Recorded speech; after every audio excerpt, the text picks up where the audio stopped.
somos a razão do sofrimento de Jesus, e ele foi sepultado, mas no terceiro dia, ele ressuscitou. Interessante que essa palavra ressuscitou, ela tem ideia do seguinte: ele ressuscitou e permanece vivo. Amém, meus irmãos? Sabe qual é a diferença? Houve outros homens que ressuscitaram nas Escrituras, houve. No Antigo Testamento nós tivemos alguns homens. Por exemplo, tivemos aquela filha daquela viúva, né? O filho da viúva que ressuscitou ali com Elias, depois com Eliseu. Também nós tivemos outros personagens no Novo Testamento, Lázaro, o filho da viúva de Naim.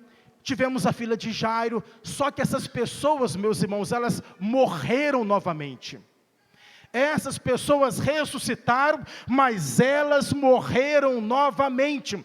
Esse texto aqui, quando fala que ele ressuscitou, quando você coloca uma lente, uma luz melhor nessa palavra ressuscitou, ele vai dizer o seguinte: ele ressuscitou e permaneceu e permanece ressuscitado. Ou seja, há uma diferença de Jesus para os demais. Os demais ressuscitaram, mas morreram e estão aguardando a volta de Cristo. Cristo não, ele morreu, ressuscitou e não mais passou pela morte, mas está vivo para todo sempre com o nosso Deus, soberano Deus, o Pai, o Filho e o Espírito Santo.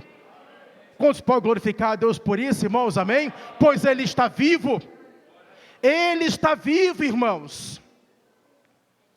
E a quarta verdade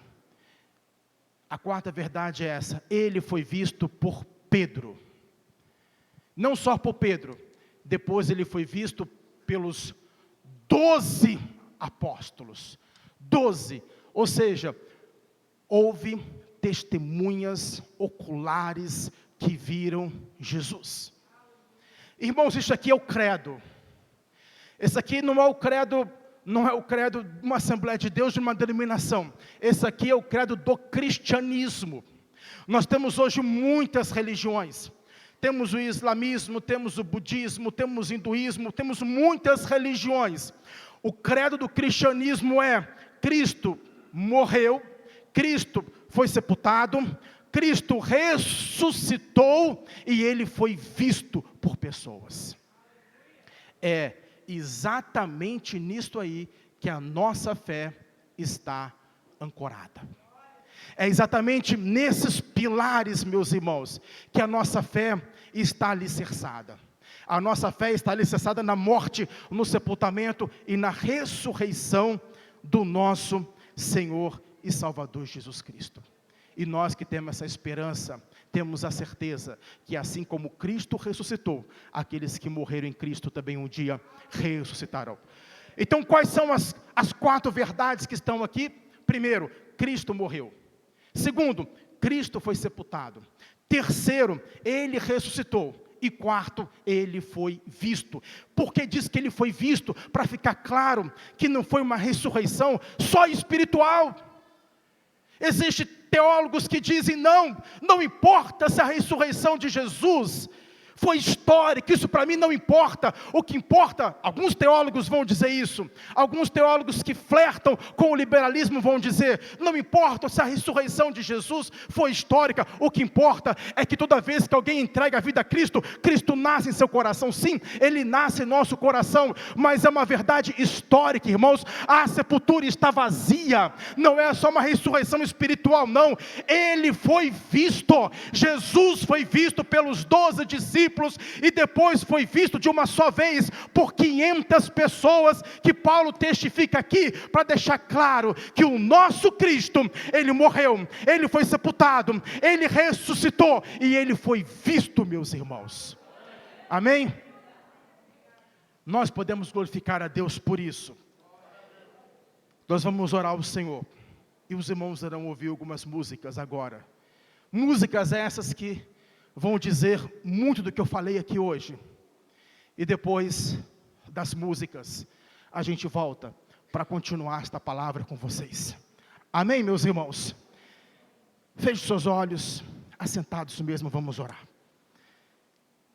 Senhor nosso Deus, obrigado, Pai, Porque o apóstolo Paulo está dizendo, ele começa a dizer desde o capítulo 1, 2, 3, 4, 5, até o capítulo 11, que o Senhor morreu. E depois explica qual foi a causa da morte, em substituição aos nossos pecados. E depois ele vai dizer que foi segundo as Escrituras, assim estava escrito. O Antigo Testamento mostrava isso. E depois ele vai dizer que ele foi sepultado, e que ele ressuscitou, e que ele foi visto. A nossa fé está firmada nesses pilares, ó Pai. É nesses pilares que nós alicerçamos a nossa vida espiritual. Muito obrigado, Pai, por esta morte. Muito obrigado porque nós somos a razão. Nós somos a razão de ter Jesus na cruz. Nós somos a razão das cicatrizes de Jesus. Nós somos a razão do Cordeiro que deu a vida por nossos pecados. Nós somos a razão, então nós somos frutos do amor de Deus. Algo muito sério aconteceu para que houvesse uma cruz. O pecado de Gênesis 3, mas ali também já exala, já mostra o plano redentor de Deus em Cristo Jesus. Somos gratos a Ti, Deus, no nome de Jesus. Amém.